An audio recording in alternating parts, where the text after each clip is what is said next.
You're very welcome to our grammar information evening.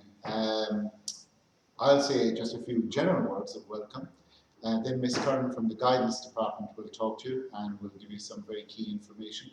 And then the yearhead will, Mr. Fletcher will talk to you and he will give you quite a good overview of his experience of what grammar is like. So the first thing is just preliminary stuff, and I'd advise you all to read the newsletter. It's a wonderful exhibition of student work, and yes, it is large, but that's because a lot happens in the college, and we give students the opportunity to display their work and publish it.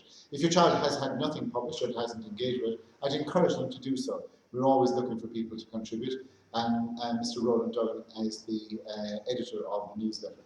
The second thing is I want to thank everybody who contributed to the parent handbook. It's updated every year and it is worth looking at because the information in it is key and probably answers 99% of your questions. The last thing is a disorganized journal, in my experience, reflects a disorganized student. And disorganized students find it very difficult to achieve their potential or to engage in all the opportunities that are offered to them. So it is absolutely necessary to go through the journal with your son. Not just to sign some rules, but to see all the work that has gone into making it such a wonderful and useful resource for them. Schools deal with very complex issues, but that doesn't supplant the role of a parent. As a parent myself of two boys having gone through the school, I do admire all the work that is done in the college on various programs. We deal with a range of issues, everything from mental health to physical health to the substance abuse to alcohol, issues like consent, sexual health, mental health, but they are no substitute for what a parent does as a parent. It is your responsibility to know what we cover in the SPHE and RSE programs, and that is available, and should you have any queries, don't hesitate to contact the form tutor or yearhead in relation to that. But those conversations at home are in support of what we do in school. And unless many of those conversations take place, the students don't really understand the values that you want them to develop and the values that we want them to develop. And as I said, as a parent, I see that as my responsibility, supported by the school. We have extensive programs in terms of pastoral support and anti-bullying, and again, it's worthwhile being familiar with what those are. But the general thing I'd always say to you, if you have any concerns or worries, rather than fire off an email in stress or anxiety, it's always better to have a conversation. Conversations, it can be judged by the tone and everything else, that we're all working together to ensure your son achieves his potential and engages fully. Sometimes parents become aware of incidents outside the college and they say, well, I didn't really want to say anything about it because, it's somebody else's child. You have a responsibility if there's a child protection issue. If a child's engaged in dangerous behaviour or behaviour that endangers other people, you have a responsibility to make us aware of that situation. Not to make accusations or anything like that, but to actually say, this has come to my attention. Obviously not if it's just complete hearsay or something that's in a WhatsApp group or anything like that, but something that you have very solid conviction this is actually happening. Conversely, we don't want parents to actually supplant the responsibility of students. Students are growing in their independence. I always give the analogy of as if you're accompanying them while they're learning to swim and you're in a boat. If you drag them out of the water every time they find it difficult, they'll never learn to swim. We're there to support and encourage them. And obviously, when they hit a crisis point, to use the support mechanisms that are there. And the initial support for any pastoral concern is the form tutor. If it's a subject, then you contact the subject teacher. I'm not preaching about this, I'm just making an observation about it in relation to the general culture, about young people, about the socialising that takes place during school week, about the availability of money. If you really want to know what your child is doing, then you do actually have to know who their friends are, you have to know where they are, and also how much money you actually give them is a good indicator of what they'll spend their money on. So in third year, there is a growing level of independence, but that independence has to be within the framework of support and guidance. And yes, we are in a society where it has a very unhealthy relationship with alcohol, and also where illegal substances are freely available. Some children are very much at the child stage and this won't apply to them at all, and others will be exposed to situations where they might be offered something, and we want them all to have the independence and the strength and the self-confidence not to make decisions that will have serious consequences. So one of the things is really to press a refresh button. We've had a very challenging time over the past 18 months in terms of being distanced, and some students have disengaged from their co-curricular activities and may find it difficult. We're working very hard to make sure our co-curricular programme returns back within the guidelines and it returns back fully. Again, we're always encouraging students not just to be part of that, but to take leadership roles in that. And that is something that I would ask you, if your son has disengaged, is that yes, by all means encourage him to re-engage. The pandemic is not over. We're doing as much as we possibly can to maintain our procedures in relation to masks, hygiene, social distancing, and we really do need your support in that. We constantly encourage students to be well behaved on their way to school, but also to actually show a high level of discipline. And for that end, we need you to remind them every now and then. I'm sure Ms. Curran and Leah will also talk about the routines. One of my observations is if you have a phone in your pocket and you're engaged in social media, you're kidding yourself. Establish the routine or re-establish the routine whereby people work in a clearly visible area, and work is work. It is an established routine. You have to make out a plan, a study plan, you have to balance things out. And it isn't all work. It is work, rest and play, but you do need focus time during that. Lastly, I want to congratulate the students. They've been incredibly cooperative. At the moment, we're on a bit of a high here. The Leaving Cert results were excellent. I want to congratulate those students. Some of them have brothers in the year group. And it also sets a very high standard for the future. We expect students to have a safe, happy environment, and an environment where they achieve their potential and when they engage in as many co-curricular activities as they can in terms of the balance between work and co-curricular activities. So we're looking forward to a great year and hopefully a year where the restrictions will all have evaporated by January, but if they don't, we'll adapt because we've shown that we can adapt. And without further delay, I'll hand you over to Ms. Curran. Thank you very much. Thank you and good evening. I'd like to take you through the guidance programme for third years. So the guidance programme for third years is a range of different areas that we cover. We cover educational, we cover vocational, and we cover personal and social.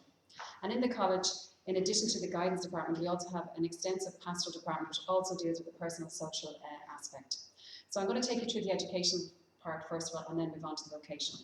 So just to highlight some key dates for the education aspect of the guidance programme for third years.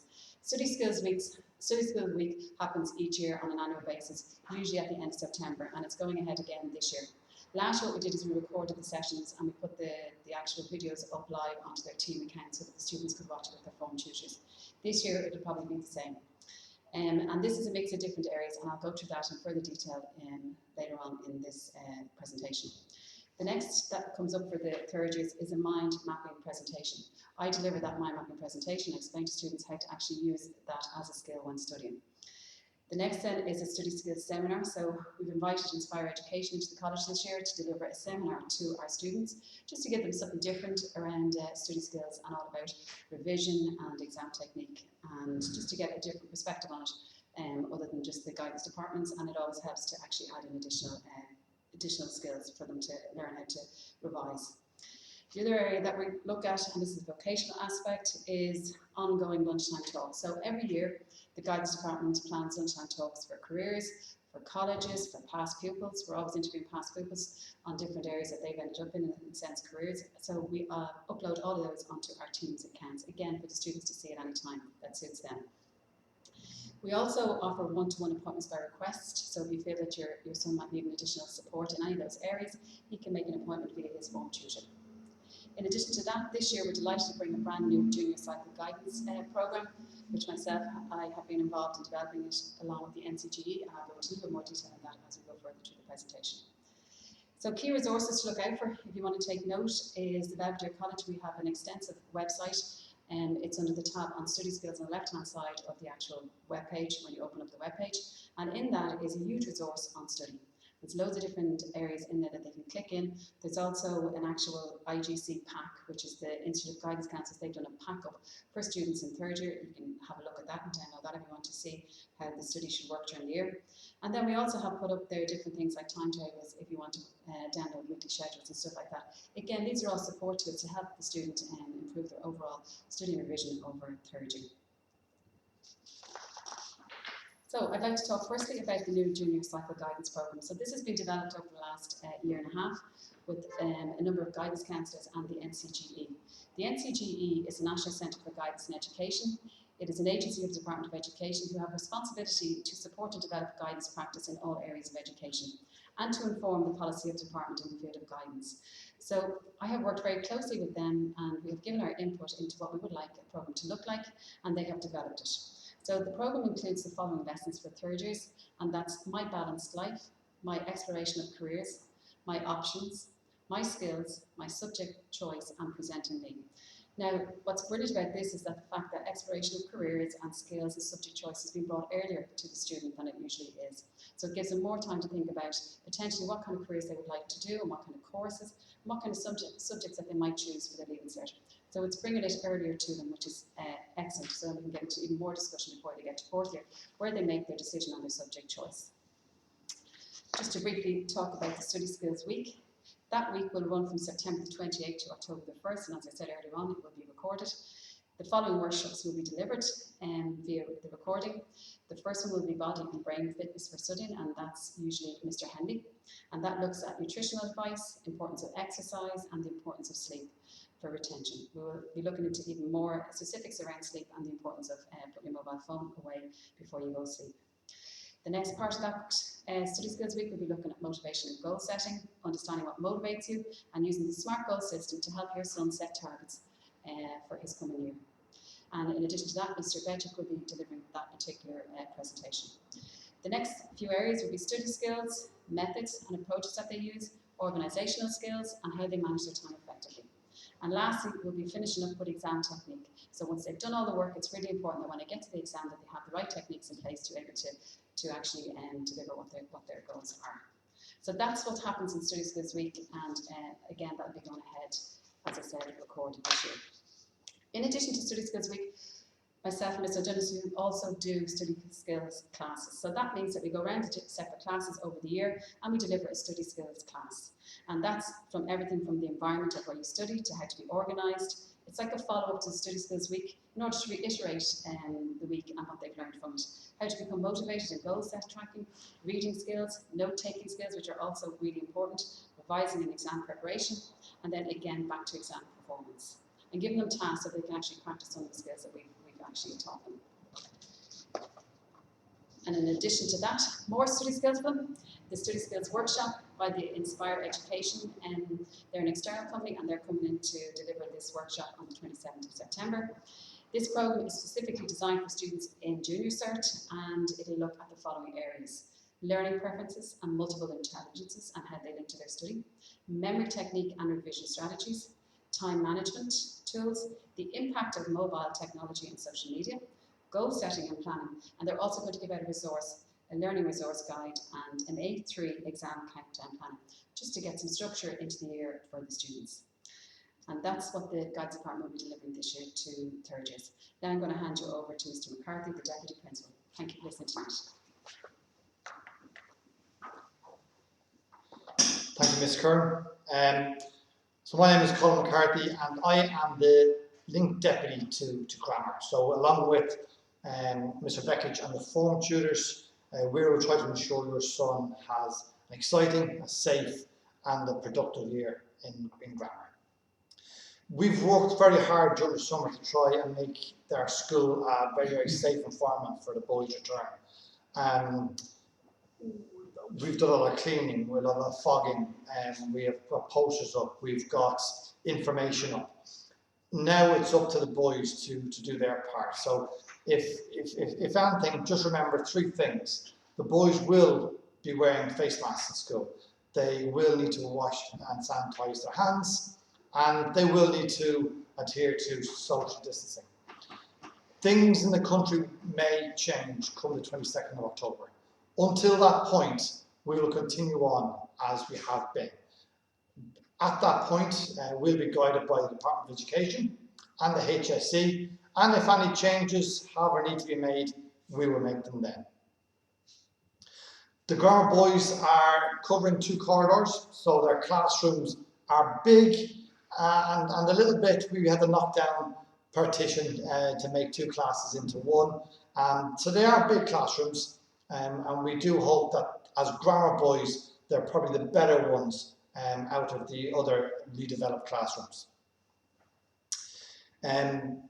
Activities, Mr. Foley mentioned that we'd like to get activities back up and running, and we're doing that. In this newsletter, we'll be highlighting what activities are on at the moment, how your boys can access those activities. And I think that is important. We have been learning quite a lot over the last year, so we are in a better place than before. So we'd like to see these activities up and running as soon as possible. When the boys leave school, when they're travelling to school, going home from school, when they're out at their evening activities, when they're hanging out with their friends, that's their responsibility to make sure that they're safe. We can do all we can in school, outside school. It's very important that the boys keep themselves safe as possible. If, for whatever reason, we have a positive case in the school, we will be guided by the HSE advice. Anything that needs to be communicated to the parents, we will do that. We will send an email out, and also on top of that, the HSE will be in contact with any parents deemed to be close contact. So there are pretty strict guidelines that are followed in the case of a positive case. Finally, for me, and Mr. Foley mentioned it, anything at all, anything you're unsure of, get in touch with us. Just give us a shout.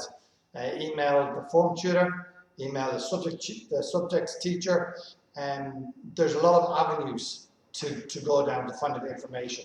The boys themselves will be finding out quite a lot of the information, and that'll make them accountable for their own activities inside of school. So I will see you guys during the year, whether it's in school or at the side of the pitch, and we look forward to those catch-ups. And I'm wishing you and your son all the best during this grammar year. Now I'm going to pass you over to Mr. Vekic, the grammar year head.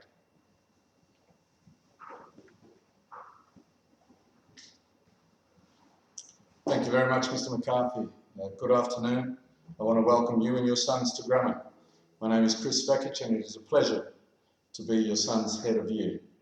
In a nutshell, I'm responsible for the education and welfare of all third years. But in saying that, however, I work part of a team, or I am part of a team. I work closely with the sixth form tutors, the teachers, members of the AEN department, and members of the pastoral department. It is up to us as a team to ensure your son is engaged in every aspect of college life, that he fulfills his potential in both the curricula and the co-curricular, and then of course that his experience this year in Belvedere is a positive one. As you may be aware, Belvedere, like many Jesuit colleges, still upholds a traditional Jesuit approach to education. Thus, our years are named after the stages of learning a classical language. In Elements, your son got the basics. In Rudiments, these basics were enhanced. In Grammar, they'll be taught the structure of language. But when I talk about structure, we're going beyond just the learning of a classical language. Grammar provides your son the opportunity to lay down a foundation for his secondary education. And this is not just about results. This foundation is about good practices and good habits that they will develop this year and perfect as they journey through the college. So I'm not going to shy away from the reality that this is a very important year for your son. So I won't take too much of your time, but still I will not only highlight some new points, but also stress some of the points already raised. In terms of the academic, as Ms. Curran told you, we are holding a number of study skills sessions for all grammar students.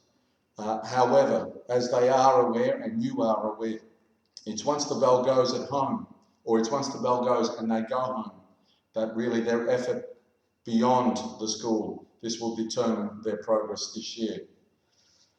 Like in Elements and Rudiments, it's important that they stay on top of all homework. If they get homework on a Monday, do it on a Monday. However, this year homework will be complemented, as we say, with revision. There's a greater emphasis this year on revising. Some of the boys might not be used to this. So their academic endeavours at home must include both homework and revision. This revision will culminate in state exams in June 2022, and in September, when they arrive back as syntax students, they'll be awarded a junior cycle profile of achievement. This will include their exam results, a grade descriptor for classroom-based assessments, and comments with respect to other areas of learning. Nobody will know what will happen in June 2022. Nevertheless, the boys should not rely or hope that the state exams will not be held. If they are prepared for state exams from this moment on, they'll be prepared for any form of assessment that comes their way in June. I've also asked the boys to adopt the attitude that every test from here on in counts and every task they do matters. So if you can reiterate that point with them, that would be great. It's important that they have a study plan in place. If they do not have one, challenge them on it and encourage them to develop one. Provide them in a home with a quiet learning environment, a learning environment that's conducive to not just homework, but also revision. Ensure it's clean and organised. 15-year-old boys have a tendency to spend the first 30 minutes of every study session cleaning their desk, and then you'll find that they need a break after that. Control the distractions. This is something you can control. Keep the phone downstairs out of reach, please. Work with them, test them, use previous papers, monitor their journals. Is it organised? As Mr. Foley said, are things written down? Are they written down correctly and in a proper manner? You sign the journals, obviously. Encourage them to speak, to take that first step, to speak to subject teachers, to form tutors, if they are feeling overwhelmed, if there are any concerns. The year itself, like all years, is sectioned, and we like to use these sections to reflect and to review. So we have from September to October midterm, November to Christmas, January to February midterm, February to Easter, and then of course that final push in June. I would invite you that with your sons, you carefully review not just their academic progress, but also their practices in terms of that. What worked, what didn't work, what can be done to do things differently and improve. In the college, we will closely monitor their progress throughout the year, but more importantly, we give them a chance in the college. We give them time and space to reflect on their own progress, their own learning. For example, last Friday, all students would have reflected on their end of year progress report from Rudiments. Following the October midterm, we look at their progress in terms of effort. You won't receive this report, but with form tutors, we look at every student and we ask the question, what has been their effort up to date? But this is also a good time for you to sit down with them. And the simple question can be, can you work that little bit harder? A list of underachieving students is compiled in November, and some students would be placed on academic monitoring. You will be notified if this is the case. However, in my experience, in most cases, this is just that little kick that some students need. At Christmas, they'll be tested and they'll be receiving results and a formal report. Again, during that 2-week period, have a look at those results, take note of the subject teacher's comments and the form tutor's comments, and please reflect on this. We have scheduled Monday, January 21st as the date for parent-teacher meetings. We'll keep you posted on the format of this meeting. Ultimately, their academic progress in the school is really about effort.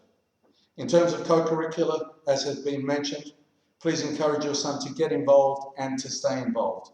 Rugby and athletics are up and running. Choir, VDP, drama, music and debating will be starting shortly. Your son's form tutors will closely monitor their engagement in these co-curricular activities. In terms of them being well, his form tutor is the person who knows him best. This is the first port of call for him, and this is the first port of call for you.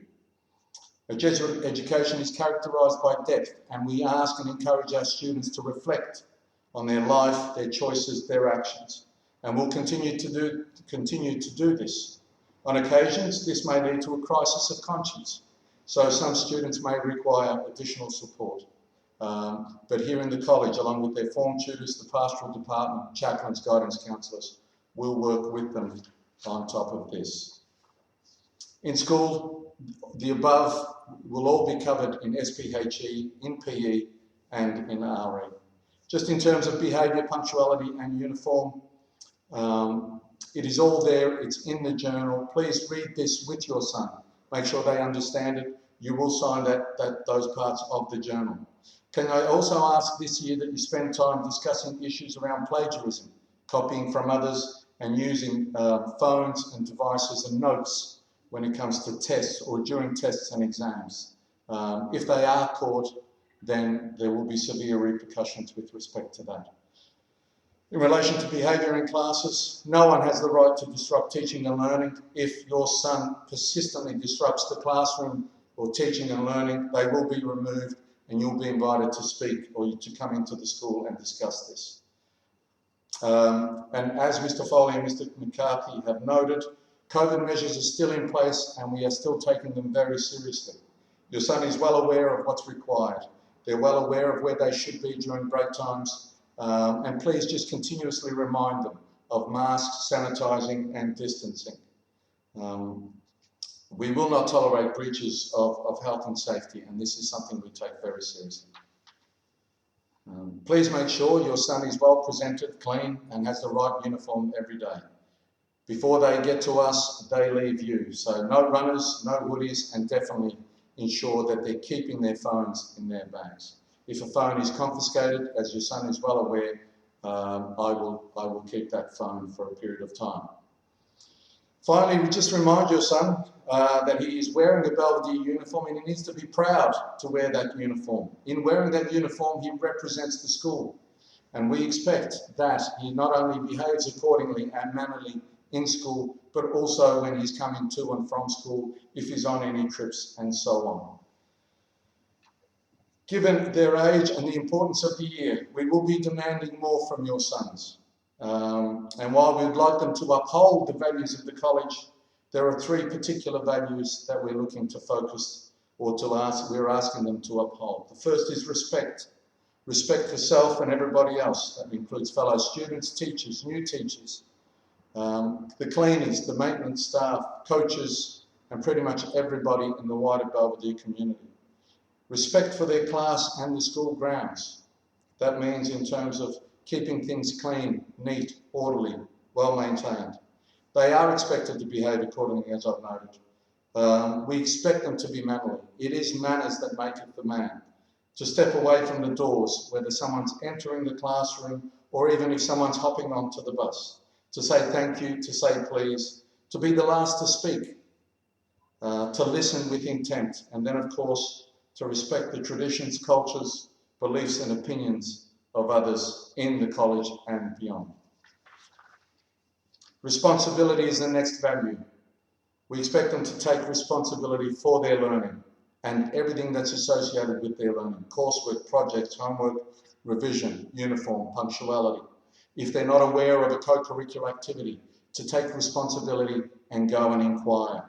They must also take responsibility for their actions. If they make a mistake or act irresponsibly, as sometimes 15-year-old boys do, it's important that they own up immediately and they take steps to remedy this situation. We have a huge focus on restorative practice. This is where whatever happens, we'd like to restore the relationships that need to be restored. We are not detectives and we're not going to spend our days trying to find out who did what. So please speak to your son about this. If they do make a mistake, put their hand up, own the mistake, and we'll move from there. Responsibility also requires that they be a leader. We are looking for leaders. We're looking for those that we can depend on and rely on for the SLEPAC, for the TY trips next year, for Kairos, for Taizé, and so on. Encourage them to stand up, to be brave, to be a man for others, to stand up for those that are vulnerable, to include those that are excluded. This is what it really means to be a man for others. Finally, the last value is hard work. If they want to excel inside and outside the classroom, they will have to work hard. This involves physical, mental and emotional effort. In Belvedere we speak of the Magus, which is where we continuously strive for more, and where we are challenged, and also where we hold each other to a higher standard. And this all requires that we work hard. So finally, what can you do as parents? You are their primary educators, as has been noted. First, communication between the home and school is vital.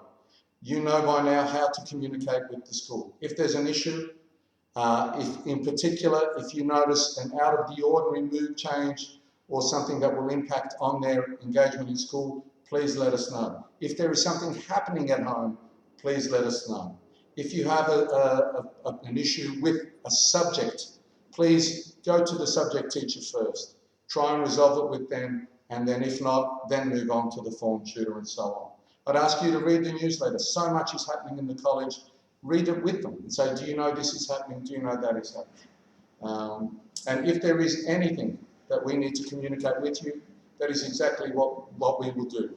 Pretty much the facts will come from official sources in the college rather than any sort of social group or WhatsApp group.